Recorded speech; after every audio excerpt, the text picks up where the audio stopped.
What's up, Collider TV Talk fans? Josh Macuga here with the outlaw, Thadd Williams. No, I'm kidding. No, that's not my name. With old Cowabunga Thadd up there. Do not start it. You know what's kind of funny is that somebody tweeted at me, or maybe it was a YouTube comment or Instagram, I'm not really sure, one of the social medias. They were like, I want to see Thadd's hat collection, like his hat closet, which I imagine. Like MTV Cribs, but my hats. But your hats. And then I started going down the wormhole of like, remember in Field of Dreams when they go to see Doc Graham in Chisholm, Minnesota, and they talk about all the hats that he used to buy Alicia, his wife? And I was like, yeah, Thadd's kind of got a collection, except they're not all just like blue hats. It's it's all a bunch of snapbacks that are classic. Yeah, they're not. They're not in individual boxes. Yes. I do have a hard time figuring out where to pack them when I travel, and it's a constant source of humor between my wife and I. I have two hats, and then I have a bunch of like beanies, like snow hat beanies that I used to work out. But other than that, I just have two. And then I have my newsy hat. But I can't rock the beanie. Yeah, I've tried. It doesn't work for me. You're not a weed grower on Murder Mountain, No. Which we're going to get into later because that came across. We'll talk about that later. I'm a weed grower in Los Angeles suburbs. All right. Let's get into it, Thadd. Before we do, you guys subscribe to the channel here. There's all kinds of other fun TV talk stuff out there. There's a full Punisher review with Dorian and Haley Fouch and John Roca. Correct. And they talk all about that show. And you have your hypothetical questions with myself and Roxy. So there's all kinds of fun stuff on the podcast feed, on the Collider Podcast YouTube channel. So if you're not subscribed and you just happen to jump on this thing because you saw something you liked, subscribe to the channel. I think you'll like everything else in there. Our first story of the day is Kate Winslet is coming to HBO in a like True Detective-ish kind of show. It's called The Mayor of Easttown. Okay. Not mayor. I know my Pittsburgh accent could kind of bury that. But like mayor, like a horse? Like a horse. Okay. It kind of sounds like. M-A-R-E. M-A-R-E, Mayor of Easttown. And it sounds like a True Detective-ish kind of a thing. She's a detective that is in town. And listen, anything Kate Winslet does, I'm on board. Yeah, I mean, she did Mildred Pierce on HBO a couple of years back. I really enjoyed that. Sure. It was not what I really was expecting, I liked it. What was the one with, was it Hilary Swank? That was another person's name, but she had like autism, I think, or something like that. Or was it Claire Danes? I think it was Claire Danes. Yeah, what was that one? Gertrude Stein. No. Oh man, I think it was on Showtime too. Every time I hear Mildred Pierce, I think Temple Grandin. Temple Grandin, thank you. And it was HBO. It was HBO. It was HBO. She won all kinds of Emmys, but I found it to be almost like offensive. It was that Ben Stiller line in Tropic Thunder, which I'm not going to say. Yep. But the Mayor of Easttown, because I guess that was the last time we saw Kate Winslet on TV. Was I think Mildred Pierce? I think so. I think that was the last time, and I don't know. I forget what she's been up to lately. This show it was created by Brad Inglesby, who wrote Out of the Furnace, which took place in Pittsburgh. And this also takes place in a small town in Pennsylvania. And then Gavin O'Connor is going to direct all the episodes. He directed the Accountant. Yes. The Accountant. The Accountant, if you will. Yeah, I mean, cool. Sounds fine. HBO is doing a lot of... They're doing a lot of big swing star-driven limited series, which I think is great. We're never calling them miniseries, right? It's just limited series. I don't know why the distinction became that, but yeah, they like the limited series title. My biggest concern with all of these is I'm hoping I am cautiously optimistic for Big Little Lies season 2. Cautiously optimistic is a very key word. Yes, because when you look back, the first big limited series of the new era of HBO was True Detective. Everyone thought it was a one and done, and then they said, "Oh, just kidding, we're going to do it anthology style and give you a second one." Right. And the second one did not work. Right. Then they took a long time break. The third one seems to be working really well. I'm digging it. Yes. Big Little Lies was supposed to be one and done, and then they said, "Oh, this is a big hit. We're going to give you a season 2." And we're going to put Meryl Streep in it. And we're going to, which is sort of what they did with True Detective season. Like, we're going to give you all these stars. McAdams, Farrell, what's his name? Vince Vaughn, Taylor Kitsch, that kind of stuff. Yes, because when you think about it, Meryl Streep and Vince Vaughn are basically the same thing. On the same level. Yeah. They're both... Same Oscar noms. Yeah, they're both British dames, actually. Yeah. Surprisingly enough, even though neither of them hail from Britain, they both have honorifics in the UK. But more importantly, I think that the limited series is a great model. It's a great way to get a big star, as long as it stays a limited series. Because now you're on, at least with Big Little Lies, now you're getting all these, you're getting your Nicole Kidmans, your Reese Witherspoons, and you are now like, you're on a slippery slope of making this something that it wasn't supposed to be, right? It's not like a revelation, but I was thinking this morning is basically what we're getting now, because a lot of these movies aren't getting into theaters, we're just getting longer movies with movie stars. Yeah, no, and you can look at, I mean, when you look at the big picture of Hollywood and the business model, like the studios are not making the kind of movies that they were making 20, 30 years ago. Well, they're trying to make them sort of, but they're just not succeeding at the box office. Right. Like and so the majority of those types of adult drama storytelling devices are going to the streaming platforms, or they're going to HBO's and Showtime's and FX as limited series. Yes. And yeah, it's a long form film.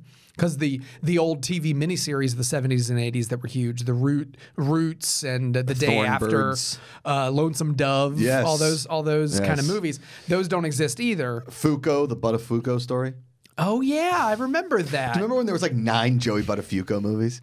It was seriously, every station had one. It was like Amy Fisher, the Joey Buttafuoco story. Joey Buttafuoco, the Amy Fisher story. Well, and right now we're in an anniversary year for the Loreena Bobbitt case. Oh, and so snap. I saw like 2020 was doing a special a couple weeks ago. Netflix is doing a docuseries from her, like in her words, called Loreena, that premieres right around Valentine's Day. Right? No, Netflix is doing it. Netflix is doing it. It comes out right around Valentine's Day. Oh man! Watch it with your loved one. Yeah. And so it's everyone, and we've got they just announced Netflix is doing a Ted Bundy docuseries. Oh right, with Efron, right? Well, this is the docuseries. Yes, but they're both done by Joe Berlinger, who created the Paradise Lost trilogy about the West Memphis 3, which is a tough one to watch. Yes, it is, and it's very interesting to go back and watch all 3 of them if you haven't. They're HBO, but he's doing a docuseries for Netflix, and then he has his narrative film with Zac Efron. I forget it's a long title. I'm blanking on it, but that I think is premiering at Sundance. Okay, but I don't know if Netflix has picked it up or if it's trying to go theatrical. But so all these, you get these true crime things and based on a true crime, and then now the adult drama, like based on a book kind of stories that are really appealing to the adult audience that doesn't want to see a superhero movie every weekend. Right. They don't go to the multiplex. They stay home and watch Netflix and HBO. And that's where your money's being made, 100%. So in high school, the Loreena Bobbitt thing happened in like 97, right? 97, 98. I think the trial was there. Yeah. Okay. I think this is the 25th anniversary of the actual incident. Okay. But I think the trial was in the mid 90s. So I think it was like 8th or 9th grade. I can't remember when, but you had to take home ec in school, right? And there was a sewing portion obviously to home ec. Yeah, I took home ec all through middle school. And so I was really good at sewing. I don't know why, but I was really good at it. Interesting. And so I was like crafting actual clothes. Like I made a vest that was actually pretty sweet. It was like a suit vest. I swear, right? And so the underneath thing on the sewing machine is called a bobbin. Right? Oh, it's called a bobbin. Yes. And I kept going, has anybody seen my Loreena bobbin? Right? And I was making the joke. Obviously, I love a good pun. You know I'm familiar with your puns. So about 3 weeks into that home ec year, and I hear and our secretary for the office had this really deep voice. She smoked a lot of cigarettes, and she was like, "Will Josh Macuga please come to the office?" And I was like, "Oh man," I was like on student council. I never went to the office, and it was something. And I go in there, and the vice principal, the principal, and the home ec teacher were all sitting in there. Oh, wow. And they were like, "Do you know what Loreena Bobbitt did?" And I was like, "Nah, I just keep seeing her name on TV and just like popping around. I haven't really looked into it. I just thought it was kind of funny to call it Loreena Bobbitt." They were like, "Well, listen, she chopped off her husband's penis," and I was like, "Wait, what?" Didn't see that coming. Oh, okay. Yeah, sure. Yep. Well, then I'll stop. And if you could stop calling her Loreena Bobbitt because people are getting offended. I was like, okay. Didn't know. Because apparently a couple girls went home and said, Josh is calling this thing Loreena Bobbitt, and the parents freaked out, called the school, and then I was in trouble for just making a pun. I remember, I forget his name, but there was a guy that used to do political comedy specials on PBS with like piano playing. Okay. Was he the guy that the parody guy? He was. He always did the George H.W. press dinners, the White House press dinners. Yeah. forget his name. Mark something or other. I actually saw him live at Ford's Theater once in DC. Did you? Yeah. Okay. But anyways, we would watch those when they came on, and he was doing a song about the Loreena Bobbitt case, and like me as a little kid, like I got up and like was parroting that song for a little while. My parents were like, "Do you know about that?" Mark Russell. There you go. Yeah. Is he still alive? Yes. Huh. Yeah. All right. Yeah. I saw him like probably over 15 years ago. Born 1932. Dang. He's 86. Damn. Yeah, wow. All right. A political satirist and comedian best known for his parody music, which he performs while accompanying himself on piano. Yeah. Well done. All right. There you go. All right, let's move on. This was, I think, one of the coolest news of the week, but also, wow. Wow, indeed. So Michael Gandolfini is going to play James Gandolfini's character, Tony Soprano, in this Sopranos prequel movie. Yeah. Which follows the dad and Junior. Right. Is basically what it's going to be, and like a teenage Tony Soprano. And you see this picture. You can go on Collider.com, you go under TV News, and you can see this picture of Michael Gandolfini. And I mean, dude, it's uncanny. It's crazy. It's almost like he's related to the guy. He's got the same. Yeah, he's got very similar facial features. Yeah. Christian and I were talking about it because I showed him the news when it came out, and the photo that I saw in the first release looked a lot like AJ actually. I agreed. And then some older photos, he looked a little bit more like Tony. Yeah. I mean, obviously the film I think is going to be theatrically released, The Many Saints of Newark, but based on arguably one of the best shows ever made, if not the best. Yeah. And I think if we were to rank them, I think it would probably be. Should we tease that now? I mean, if we were to look back and rank like the top 40, maybe 60, I don't know, somewhere in the middle. We should go like 50. Like in between 40 and 60. Yeah, so that makes sense. 50. So like the top 50 TV series. Top 50 TV series? Yeah. Of all time? Yeah, I like the title of that. The top 50 TV series of all time. Yeah, sure. we should maybe do that as a podcast. Yeah, like each show gets an episode of a podcast. So over 50 weeks, each week we do our top 50 TV series of all time. Yeah, that makes sense. Like, you want to do that here? Yeah, on Collider? Yeah, I can. I'm around. Okay. Yeah. Let's do it. All right. Sounds good. Cool. Maybe we'll bring in some like special guests and stuff. That's a great idea. Right? Yeah. Maybe we'll even try and see if we can sneak a David Griffin in here at some point. I would love to sneak a David Griffin, like a secret Griffin. Yeah, sure. Like, ooh, what's that in your pocket? It's David Griffin. It's my Griff. Yeah. Your little pocket Griff. My pocket Griff.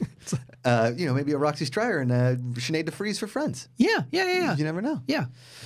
So this, and here's the thing. I don't want a movie. I want a limited series. I know. I want a limited series. Like, give me 6 episodes of the prequel. 8. I feel there's a lot riding on this film. Really is. And I think there's a reason it has taken this long to get made. I again am cautiously optimistic about this project. It's far enough in the past that I think it's okay. That I think it will work. Hopefully the script is tight, and obviously the actors are very talented. The cast that they're assembling is very impressive. It's one of those things of, do you dip into the well a second time and will it work? Right. I'm hoping. I don't expect to see Michael Gandolfini that much on screen. I don't think young Tony is going to be that much of a focus. But I think the few scenes that you will get will be very cool, and everyone will they will be emotional scenes, and you will. I think everyone will appreciate them. Do you remember the story? I think it was the Feach Lamanna season when they were talking about Tony and Jackie Aprile. Yeah. Robbing the poker game. That's like the one scene I want in this movie, and I don't think that this Tony Soprano is old enough to pull that off, because I think they do it when they're he's like 21, 22, and I think he's old enough, because I think Michael is in his early mid-20s now. Is he? I think so. Man, he looks so much like Tony Soprano in that picture. He apparently crazy. He was in The Deuce season 2. Do you remember him from that? No. He did. They said he did 5 episodes of The Deuce season 2. I don't. Well, he's 19. He's 19, so he's in that wheelhouse. Yeah.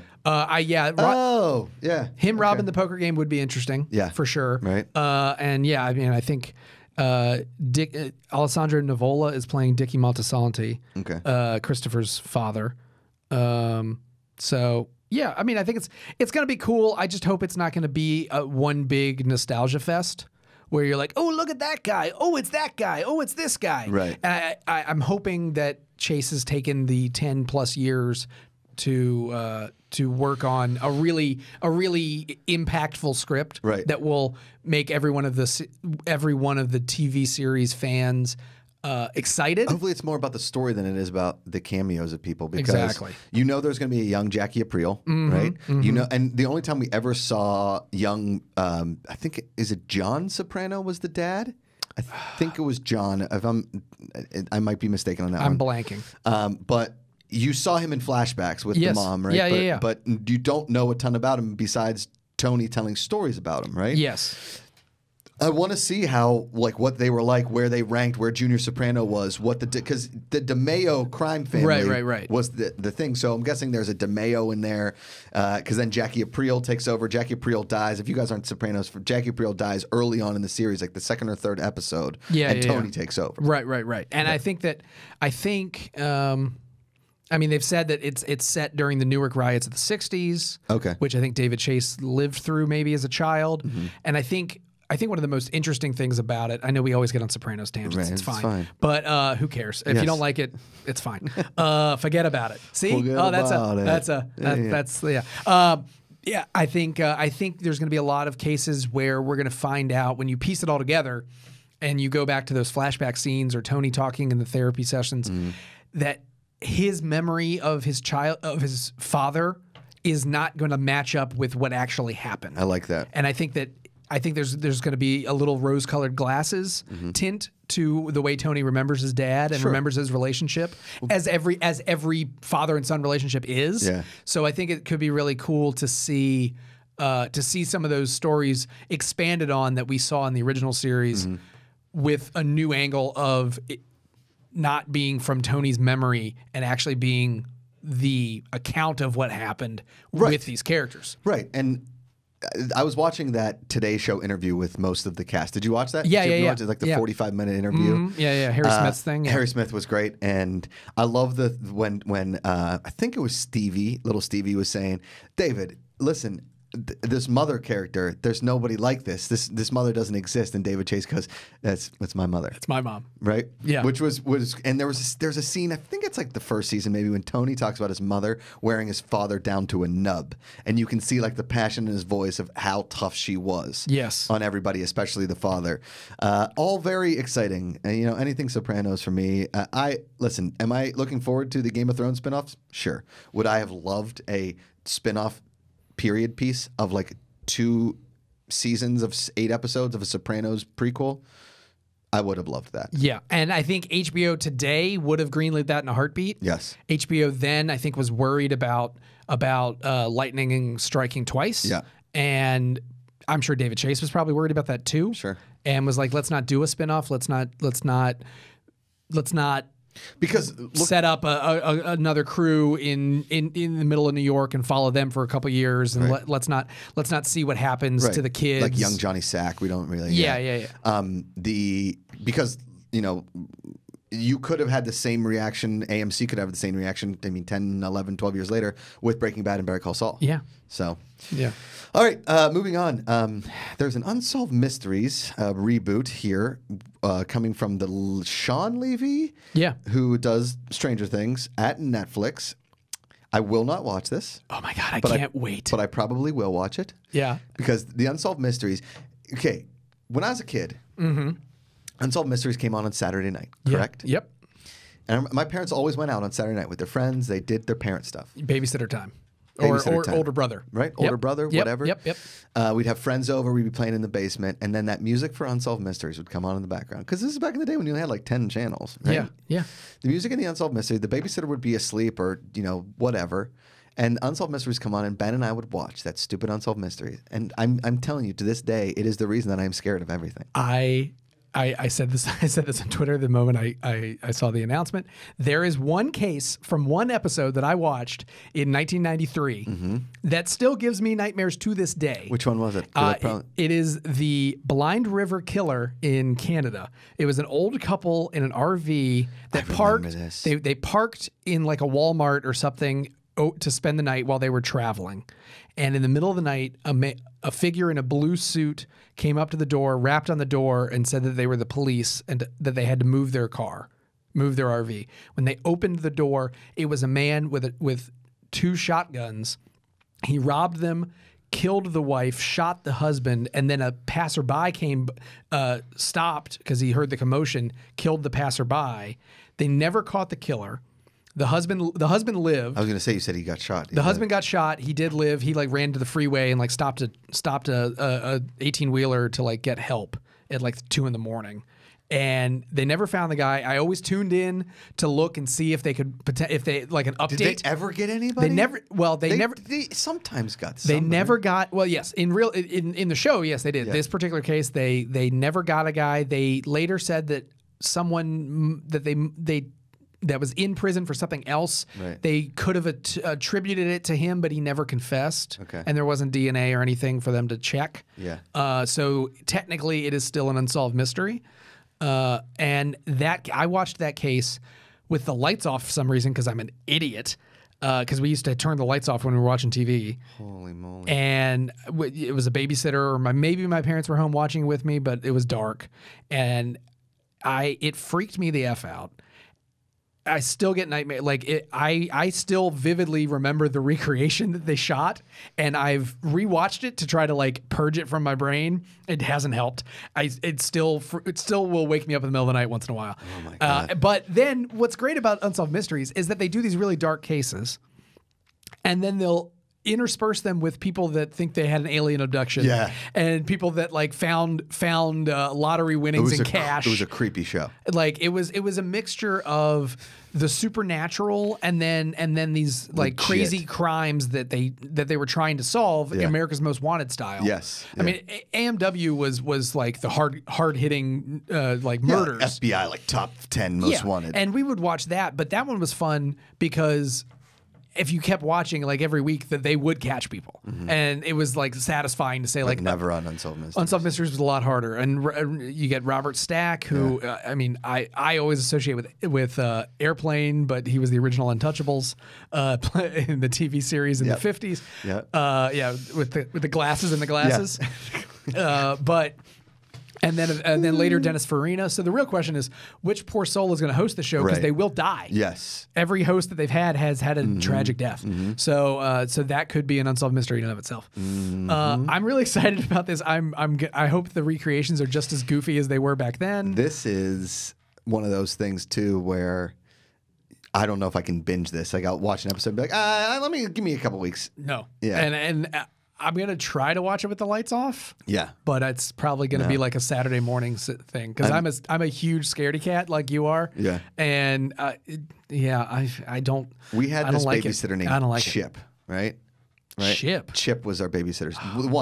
We never had men. Chip was a one and done babysitter. We never had male babysitters. There was a lot of like older, not like older, but like high school dudes that lived in our neighborhood, and we had a lot of the high school girls too, but like if they went through the whole list of people that they couldn't come, so like Jessica I'm going to give you like names like Jessica, Sarah, whatever. If we got down to the bottom, then Chip was the last call. Right? It's like, hey Chip, are you delivering pizzas tonight? No? Okay, cool. Come on over. So my parents come home, Chip is asleep on the couch, and Ben and I are eyes glued to Unsolved Mysteries, and that's when my dad put it together why we weren't sleeping well on Saturday nights. He was just like, "What is happening, you guys? You can't watch the Unsolved Mysteries before bed." And that was it for Chip. My parents used to highlight. Do you guys remember? I don't know if maybe our listeners at home remember these. We used to have the green sheet. We didn't get TV Guide delivered, but we would have what they called the green sheet. It was printed on green newsprint, and they put it in Saturday morning. And it was the listing of all the shows. When babysitters would come over, my mom would highlight what shows we were allowed to watch. And so you guys listened? Well, the babysitter was then given that sheet. Got it. And I learned very quickly that I couldn't highlight extra shows because then they could see that. Right. So I couldn't like go in with a highlighter and be like, "No, we're allowed to watch Nickelodeon until 12 in the morning." That's what she said. Like it didn't fly. Well done. Didn't fly. Let's move on. Mark Hamill's coming to Knightfall. Now I watched season 1 of Knightfall. It's on History. Tom Cullen, right? Tom Cullen. Met him. Awesome guy. David Griffin, myself, and Amanda went to the Knightfall premiere. And then they had an after party. It was fantastic. It was one of those small after premiere parties where it was open bar and like an open sushi bar. And there was only maybe like 40 people there. It was awesome. So a lot of times you go to those premiere parties and it's an absolute disaster. Yeah, yeah. There's 3 pieces of food for 400 people. Yeah, and there's 90 people at the bar for one bartender. Yep. Right? But this wasn't that case, which not only did that sell me on the show and want me to see it, but the show was actually really good. It's all about the Knights Templar back in, like the end of the Crusades kind of time and the Holy Grail. Okay. And it's really cool. It's really well done. The fight scenes are great. And Mark Hamill's coming to season 2, and the trailer for it is fantastic. If I know you don't watch the show, but I think you would really like this show. Now, is he playing a Knight of Knee in this Holy Grail quest, or they lose the Holy Grail at the end of the first season, sort of. Okay. Like there's an exchanging of hands with the Holy Grail, and I'm guessing that this guy, that Mark Hamill, is playing a knight who is now protecting the Holy Grail. That is not a Knight Templar. Okay. Yeah. I mean, I watched the teaser. It's one of those promo things, kind of like the Game of Thrones thing we talked about last week, where it's not footage from the show. It's just them talking, like standing up in the set. And Mark Hamill's beard is just glorious. He looks so badass. I know. And it just looks cool. It's a cool show. Really is. I highly recommend. Speaking of cool, on a show that I don't watch and you definitely don't watch, I watched for a while, and then a lot of people blame the first TV talk to be canceled because I went on the rant about it. But Supergirl, John Cryer is going to be playing Lex Luthor. John Cryer with a buzzed head and a beard. He kind of looks badass, man. I'm not buying it. I'm not buying it. I kind of like it. I mean, well, here's the thing. So they cast him because 3.5 Men is over? Well, yeah, he's got some time on his hands, but also he played Lex Luthor's nephew was it Superman 3? Or was it Superman 4? I'm sorry for not knowing this off the top of my head, but he did play he was in Superman 4. He played Lenny. Okay. And he was like the punkish nephew of Lex. John Cryer. Yeah, he played Lenny Luthor. I did not know this. Yeah, Superman 4: The Quest for Peace. That's the really bad one that Christopher... He goes to the moon, right? Yeah. And he speaks at the UN. Yeah. Christopher Reeve wrote the... Did he write the screenplay? I think he co-wrote the screenplay. They fight like a green moon man, right? Yeah. I remember going to see that. It's like he Nuclear Man, and So I remember seeing that with my dad. I was probably like, when did it come out? 87. Yeah. Okay. So I remember it was probably around 90 that my dad started introducing me to the Christopher Reeve Superman. Sure. And he's like, you don't have to watch the 4th one. And we're sitting there, and you can see my dad just getting angrier and angrier as the movie goes on, because my dad loves Superman.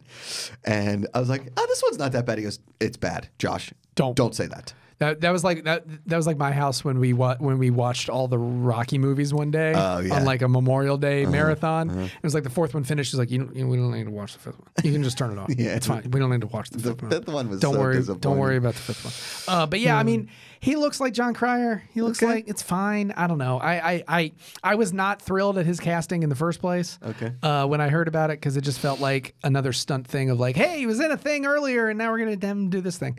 So. I don't know. If you're a big fan of Supergirl and you think this looks cool, more power to you. Yeah. My Lex Luthor will always be Michael Rosenbaum from Smallville. I love Michael Rosenbaum as Lex Luthor. He was so good, and I genuinely think he's the best one that we've ever seen. Yep. Maybe Gene Hackman, but is it weird that now every time I think of Smallville, it's like it's stained by that weird sex cult that Alex Mack was in? Yeah, I mean, because I was in love with Kristen Crook when she came on. I was in love with Allison Mack. Oh, you were in love with Allison Mack. I called her Alex Mack. That's my bad. Alex Mack was the secret world of Alex Mack, the goo girl, and then turned into Veronica in 10 Things I Hate About You. Right. But I was in love with Kristen Crook when she came on. I mean, I was obsessed with Smallville just because of her. Right. Fair enough. And then when I first started dating Amanda, she was like, "Oh, I know her," and I was like, "Wait, what? Can you introduce me?" Oh, this is weird because they're years ago. But now it's all weirdly stained by this thing for some reason. Yeah. And you haven't really seen Tom Welling in anything since. No, I mean... Did he just stop acting? I mean, I don't know if he officially retired, but he certainly probably doesn't need to work. I mean, yeah. He was very old by the time Smallville ended. Right. So the show was on for 10 or 11 seasons. Apparently he's on Lucifer. No way. I got to be honest. I haven't watched Lucifer. I heard it started strong, but yeah. I mean, he's 41 now. Oh wait, it says credit only. Oh, maybe he started. He was in 22 episodes of Lucifer. So listen, I've never watched Lucifer, so I apologize to the people that do watch Lucifer.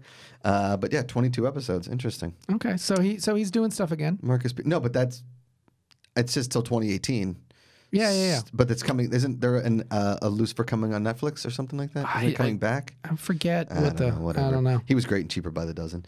All right, let's move on. This is the one that really gets me excited. Yeah, this is cool because we've never seen Larry Charles lead a show. No, we've seen him in scenes in Entourage. We've seen him.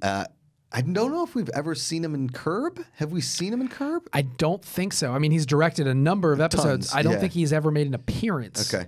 But we're finally getting Larry Charles' Dangerous World of Comedy. It's coming on Netflix. He's going to travel the world finding the comedians all over the world, which is really kind of cool. And Larry Charles, what people don't know is Larry Charles has had his finger on the pulse of comedy forever. Yeah. February 15th.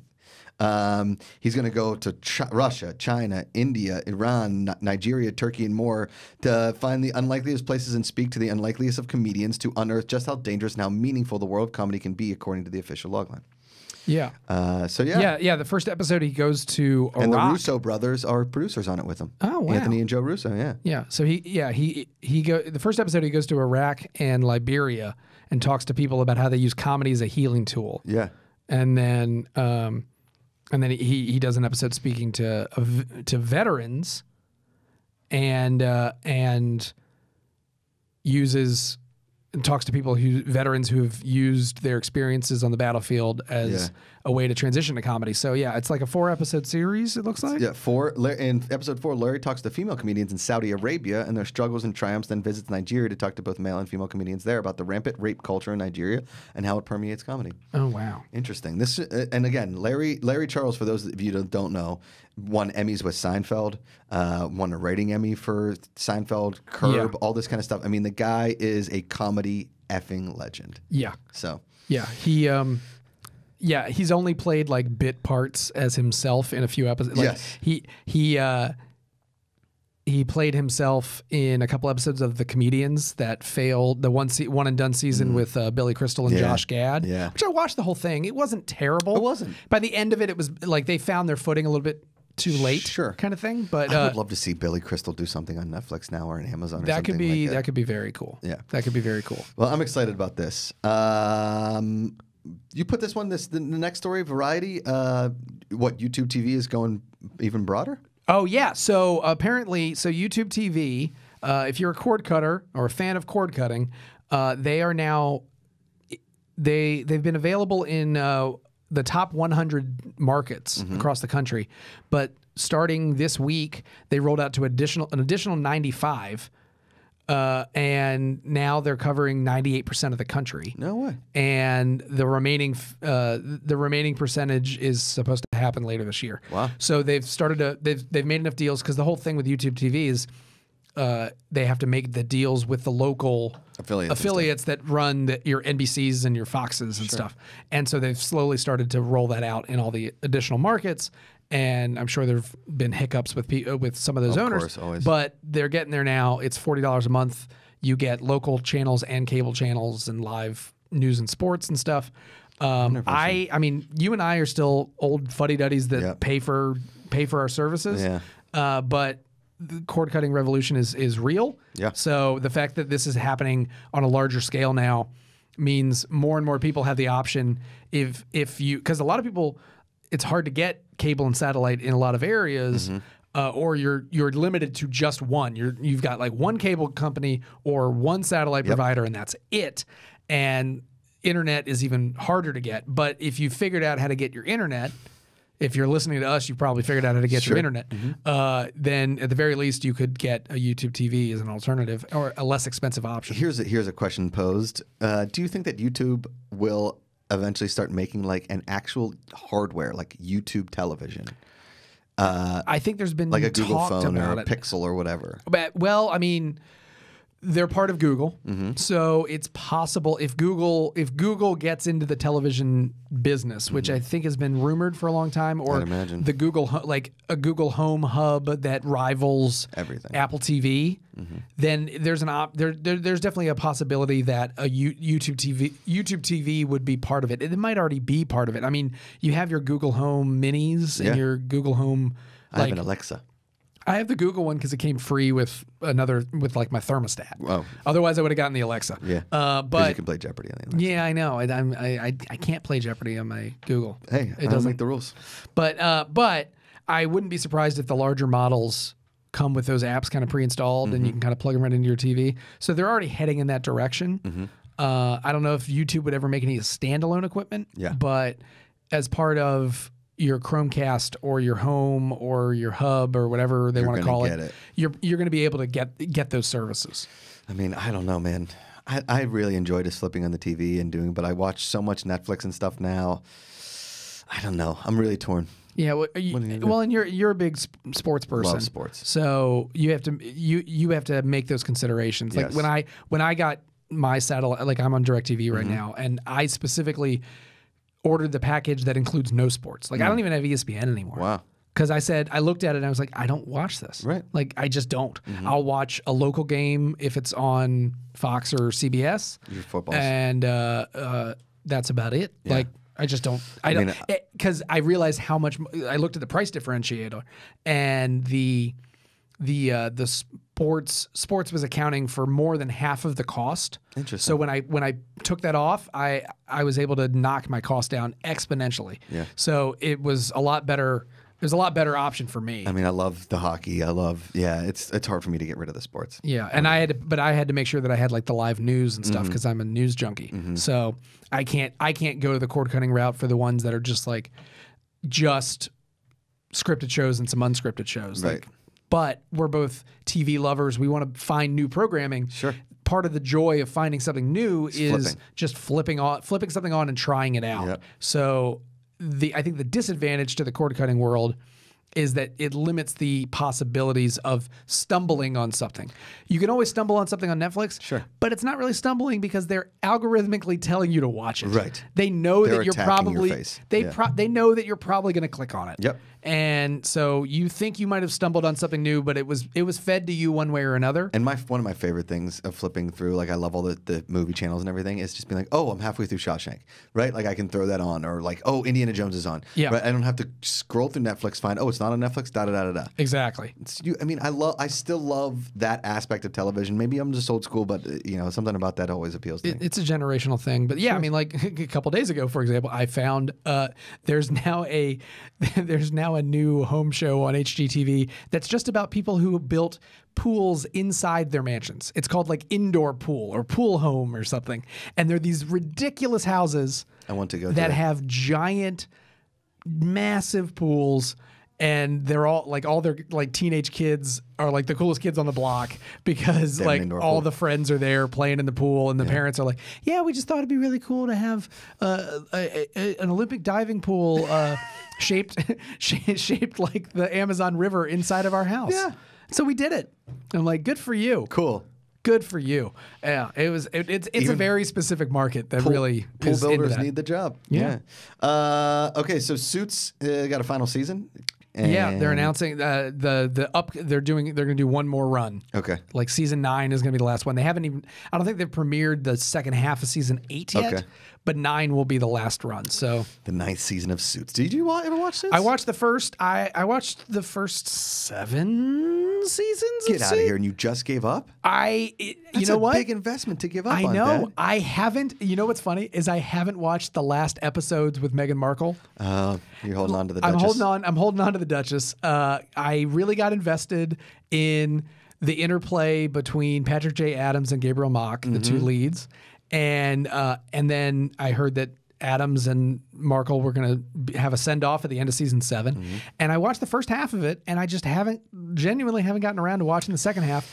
I will probably... Don't do the Duchess like that, Dad. I'll probably finish it sometime, but then I've started to see clips of like what's going on now. Now it's like just straight up a law show. Like it used to be like a multi-layered, like he's a lawyer, but he's not really a licensed lawyer, and he's running from the cops, and he's got a relationship, and they know he's a lawyer, but the rest of the world doesn't. And like that all got thrown away, and then I guess this season is just like, yeah, we're all lawyers, and we're doing law stuff. Like it's just straight law. That's what I would hope for when you're describing Suits to me. You just confused me, but also intrigued me. Yeah. So Emmys are phasing out the DVD mailers by 2020. Thank the Lord and the environment at the same time. Yes, I feel very bad for all the printing companies because I noticed that when I was looking at return labels, they all came from the same company. Oh, no. So a couple companies have lost a lot of business. But that's why they're holding on. But that's why they're holding on, and they're doing it through 2020. So like this year will still get mailed out to people. Next year too. Next year I think is when they finally phase it out. Okay. They're trying to figure out like watching like computers at the Academy offices for the older people that don't want to figure out how to do that, because the problem that they're seeing is like there's still a core group of voters in the Emmys pop DVDs that don't understand the streaming thing. But it's interesting because analysts are saying that this is a win for places like Netflix that already do streaming, that don't have to worry about physical mailers. But it's ironic because Netflix is kind of the one that killed it, because I think it was like a reverse psychology thing. They knew that the mailers were not a good business model for them. So they flooded every voter with a gazillion DVDs to the point where the Academy said, enough is enough. We can't do this anymore. Let's phase it out. And I have, if you're watching on video, I have some stuff to show you. I have a box here full of DVDs. These are the ones that I couldn't get rid of. I gave away as many as I could. This is what's left. This is the scraps. This is just from this year? This is just from this past Emmys. And this is a stack of Netflix DVDs, one per show. There's probably 25 of them, and this is a quarter of what they gave out. And I was looking at the numbers. They have to pay per episode. Like they have to pay the Academy per episode that they mail out. So a lot of the DVDs only come with like one episode and then a link to go watch more. Did I watch Dope? Oh yeah, I did. I loved that. I've got a whole box of CBS All Access. I've got a bunch of Showtime stuff. Great. Oh, Flint Town was fantastic. I've got a bunch from Hulu. Hulu gave out a really big packet, and like some of the packaging is really cool. Like there's some cool packaging in here that I appreciate. There's a couple in here with some fun quotes from Collider. Allison Keene got a couple of pull quotes in here. Nice. But it's just the amount of paper and the amount of disc pressing that they had to do, and then postage. It's crazy. So in the future, they're gonna. That's like $10,000 worth of DVDs right there. Yeah, and then when you factor in the costs, the fees that they have to pay the Academy, they're spending millions. And so what they're gonna do instead? Sorry. So much. And yeah, literally, these laid out on the table out here for 2 weeks, Nobody and no one like this is the scraps. Because we've watched them all. Everyone's seen them. Yeah. They're like, oh, I already have that. Like I already saw that. It was on Netflix or it was on FX. There were a few that was like, oh, I didn't catch that. Like a 7 seconds. A limited series on an FX platform, and if you don't have FX Plus, sure, you can pop in the disc. But for all the streamers, you can just go to the streaming services. Like, real easy. It's not that hard. No. So now they're going to spend. My mom and dad can figure out Netflix and Amazon Prime. Anybody can. That's a very good point. My parents are addicted to the Amazon now. Yeah, it's great. They don't have the Netflix. To the Amazon. They don't have the Netflix, but I hear from them. They're like, yeah, we're on the Amazon Prime and we're watching some stuff. And I'm like, here's a show for you. Yeah. But so now they're going to save a lot of that marketing money and pump that money back into live events for the voters. Awesome. So they're going to do more screenings, more events. The Marvelous Mrs. Maisel last year did an event. My wife went to it. She did not take me as her plus one. I'm still a little miffed. She took one of her coworkers, and I understand. It was like ladies' night out, and that's fine. I get it. But I don't. Yes. They screened like the pilot, I think, again for season 1 because that's what was eligible that year. And then they did a full cast Q&A. But then they went out of the theater and they had built the whole set. They had built the comedy club. They built the comedy club and the kitchen. Oh, wow. And Rachel and the cast were just hanging out there, and they interacted with everyone. Literally, my wife has a cell phone video of her asking about the brisket, and Rachel running over and grabbing the brisket off the wall and coming out and bringing it to them, and like they chatted and stuff. So like those kind of interactive. I want that to happen. I know. Those kind of like one-on-one interactions are what they're going to spend their marketing money on, and I think that's going to level the playing field because right now the only people that can do that are the Amazons and Netflixes that have so much money that they can like just print you to oblivion. Right. Netflix was sent. I got a package from Netflix every 2 days. That's like that documentary about the E.T. game in the landfill in New Mexico. That's exactly what you're getting. You're getting landfill material. It's all landfill. Yeah. I've been meaning to take that to Goodwill for months, and and then this story came and was like, I have a presentation. I can show off how ridiculous Professor this is. Thaddeus in session. Yeah. All right. So let's do some quick reviews. Real quick. What have you been watching this week? Okay, so I binged all of Grace and Frankie. Ooh, how was it? Love that show. I still have to start Grace and Frankie. Oh, I never started it. You've been talking about it for a while. I love this year's marketing campaign. It's my guilty pleasure. Speaking of marketing, the IDGNF. Yes. And then the we're too old for this, and her middle finger is covering the eye. Yes. It's great. It's great. It's great.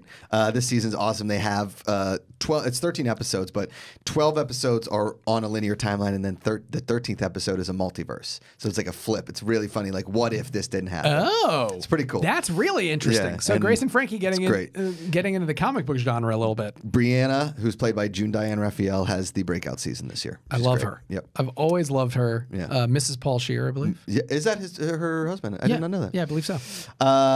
Sex Education. Absolutely perfect. I was blown away. This show was not on my radar at all until it just popped up. Mm-hmm.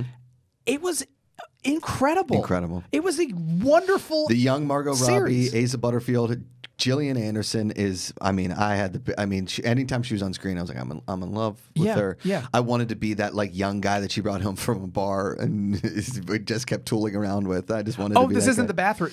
I love that. And they kept using the same kimono. Yes. Yeah. That kimono needed to get washed. She washed the sheets, but not the kimono. Yeah. Speaking of Gillian Anderson, did you see she's going to play Maggie Thatcher in season 4 of The Crown? Whoa. They just announced it this week. So not season 3 that we're getting this year. Sign me up. But next year, they're going to be in the 80s, and she's going to play Maggie Thatcher. If Gillian Anderson was Margaret Thatcher, I guarantee you she would have been prime minister for like 25 years. Oh, yeah. You just keep voting her. Just keep voting Gillian Anderson. Yeah, but Sex Education I can't recommend having. Yeah, it was wonderful. It's very raunchy. Yeah. And like if you think you're going to get like a squeaky clean like PG-13 sex comedy, it is not that. It is not. So if you're out there with children, I would say this is not the show to watch with the family. Nope. By any stretch of the imagination. 18 plus. But it's still hilarious. Yes, agreed. It's so funny. This Is Us this week. We finally got the reveal of, we knew who was playing the brother, obviously, but we finally got them talking to the brother and why he left Vietnam and why they cut off the cut ties. So we're getting that. There was a full Nicholas episode, whatever. Yeah. As part 1 of 2. Part 1 of 2. Yeah. So I enjoyed it. Yeah. Again, This Is Us recently hasn't been tearing at my heartstrings as much. Yeah, I think once they got over the Jack Death arc, I think that they kind of moved away from the the kind of cliche of the tearjerker every episode. Like I don't mind a good cry. I like a good cry. I think that some people were knocking on them for like kind of being cliche to the point of like manipulating it so that they knew you were gonna cry at the end of this episode. Like they took the Netflix algorithm and figured out like how do we make Josh cry, and then they just put it all there. They threw in the big Steelers game and the crock pot, and sure enough, Josh is just like. That got me. Yeah, so I like it. The storyline's interesting. The mystery is interesting. I like Griffin Dunn as the adult Nikki. I'm curious to see where they go. I want to see what Rebecca has to say to Nicholas. So yeah, I thought it was interesting. I saw a promo for it this week, and they're like, "Your favorite show brings the biggest mystery on television to life. This week, This Is Us. Like, now they're promoting it like a mystery show now. They're like, okay. Like, it used to... Now true crime. It used to be like, sponsored by Kleenex. Right. You're gonna cry. Right. This Is Us. Now it's like, who done it? Are your eyes puffy? Visine. The Jeopardy run over last week, and then dude, that guy John, who was betting so well, and then the one time he doesn't bet, he loses. Like, dude, just keep betting your strengths. What are you doing? Every time it's done, you're good. Yeah. And then John just didn't bet in that final. Had he bet all of his money, he would have won. Yeah. And he got it right. They all got it right. They all got it right, but and then the girl gets eliminated last night. It's yeah, I didn't watch last night yet. It's okay. It's okay. But his run was very impressive. Yeah. He was commanding that board really well. Awesome. And I like some of the categories they were throwing in there. Me too. I always love when their Final Jeopardy category is super obscure. Yes. And then you hear the question and you're like, oh, that's a math problem. Right. Or like, oh, that's a history question. But they hide it inside of like Broadway musicals in the 1940s. Right. And you're like, what is that? Totally. And yeah. It's like the Calvin and Hobbes answer. Calvin and Hobbes, which I literally, I screamed as like the song was ending. Like the last note, I was like, who could it be? What is that? And then I was like, Calvin and Hobbes. The exact same thing. I was like, Goofus and Gallant? Like I'm running through, I'm like, Dilbert? Yeah. I'm trying to think of comics, and then legitimately with 1 second left, I would have been that guy and trying to write Calvin and Hobbes as fast as I would have gotten Calvin and on the telestrator. Yeah. The new Conan. Yes. I'm not psyched about. Well, he went half an hour. Yeah. And I like that because he's still able to do a show, but he's also able to do a lot more. Yeah. So he's doing this podcast now, which I've heard is excellent. I have not listened to it yet. I should listen to that. I've heard it's really good. And he's doing a lot more field pieces. He's doing more Conan Without Borders. They actually put all of his previous Conan Without Borders on Netflix. On Netflix, yeah, I saw that. But so he's going to be doing more field pieces. They did a skit this yesterday with him and Jordan going to Olive Garden, which I enjoyed. Yeah. I don't know if you caught that at the beginning of the episode. Yeah. Because he and Jordan went to Italy. Right. And so then Conan's like, I'm going to take you to my favorite Italian restaurant. And he took him to Olive Garden. Love it. They're wearing tuxedos. They showed up in a tux. Awesome. Jordan was not happy. It was very funny. It was classic Conan kind of thing. Good. I will say I've watched 2 episodes so far. The first one with Tom Hanks was interesting. The format, he's not like throwing a commercial. He's not doing a bunch of like, so you told me on this movie has got a really funny story about it. Like he's not setting them up for a conversation. In fact, he asked Tom Hanks like what your biggest fear was. Like he was starting to ask like non-traditional questions. Yeah. And they didn't throw to commercial. They would just dip out of the conversation and then dip back in. I know, yeah. So I think it's probably a better flow for conversation. But then the episode that we watched yesterday with the cast of The Good Place, there were 5 people up there, and it just didn't work. No. It was like each person got a question. Yeah. Each person got a little bit of an answer, and then he was like, oh, I forgot about you. Let me ask you a question. Yeah. And in that time format, it just did not work at all. Yeah.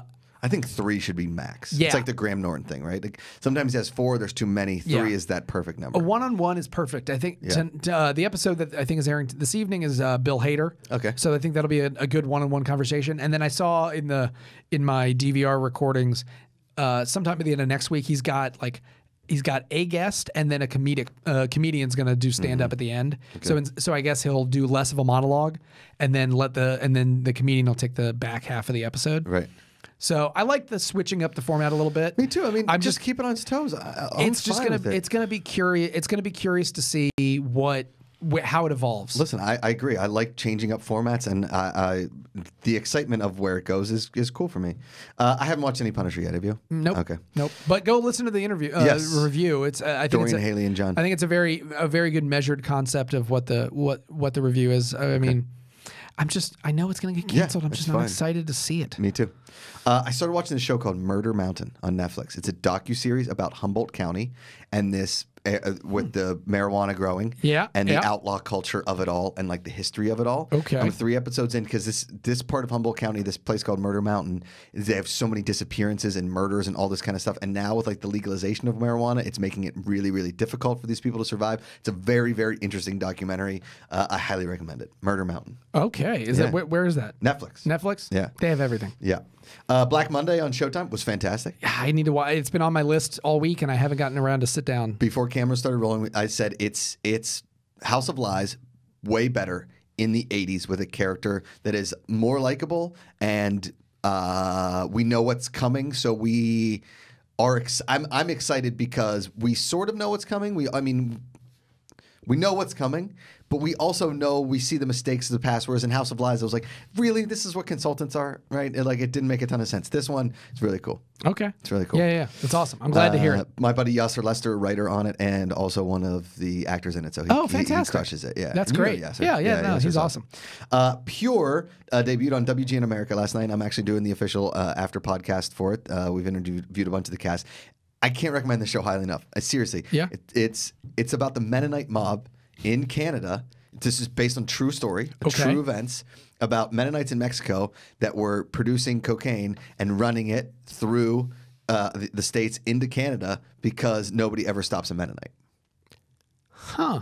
Nobody ever suspects the Mennonites. Nobody ever expects the Spanish Inquisition, and they don't expect the Mennonites either. Really cool, man. It's really cool. Wow. It's like Breaking Bad meets the Mennonites. I'm serious, man. It's really well done. It's really cool. It's only 6 episodes. Oh. So you can start it on WGN America now and listen to the podcast, but I'm telling you, man, you'll love the show. Okay. Yeah. And it's on Hulu too, but you can check it out on WGN America as well. Very cool. And then finally, we teased it in the middle of the show, sort of the beginning of the show. We're really going to do this now because we've been told by the higher ups that this is something they want to get done. We're going to do the top 50 TV series of all time. Yes. Thad and I are making a list. Allison Keene is helping with the list. I'm reaching out to a bunch of the writers at .com. We're going to go to Vinny Mancuso, Haley Foucher, even giving, and then we're taking it to Mark Fernandez, Christian Harloff, the powers that be, and people putting certain series where they want to go. And then we are doing 50 episodes of a podcast. Each episode will be about 20 to 25 minutes, and then with the top 10, we'll do about 30 to 35 on each show. What it's meant, why it is where it is, how hard it was to get it to that place, and the infighting that will be created while making this list. Oh man, it's going to be a lot of fun. Yeah, I've been fighting with myself all week about like, I really want that in the 40s, but does it belong in there? Is where is animated? Where are dramas? Where are comedies? Yeah. Historical nature. Did you like it? Even if it was historical and you didn't like it, where do you put it? I already had to remove variety series from my list because that was like, well, I think that was already too hard. We're going scripted. We can't do talk shows. Yeah. Those kind of things. It's basically just scripted television. No reality. It's just scripted dramas and comedies. Yeah. Yeah. Yeah. It's crazy. Here we go with that. And we don't know when that's going to debut, but sometime in March. Yeah. That sounds good. We got it. Well, that's your TV talk for January the 25th. Yeah. January 25th today. If you guys are in New York, you come and see me, myself, Ken. I'm sure Thad will be there on Friday night at the New York Comedy Club. And then Saturday, if you are going to the live Schmodown, we will see you there. We're all going to be there. It's going to be a lot of fun. But if you are listening to the TV Talk, thank you guys so much. If you're watching it, thank you as well. I'm Josh Macuga at Josh Macuga on Twitter and Instagram. Collider Live, you can see here. Subscribe to the channel, all that kind of fun stuff. Collider Sports Time. Josh Macuga Show on YouTube in the afternoons with Josh and Ken. Yeah, and you can follow me at Thadd Williams. And if you can't make it out to New York, there is a way to live stream the event from your house. Not Mark's comedy show, unfortunately, just the event itself. Just the event. Josh's thing will just live in the hearts and minds of all of us. I can't wait to see you on stage because I've missed the afternoons live. I've not been to the two of you opening for Mark Ellis yet, so I'm looking forward to that. Cool. Yeah. All right. Well, we'll see you guys next week. That's it. Put down the book. Pick up the remote.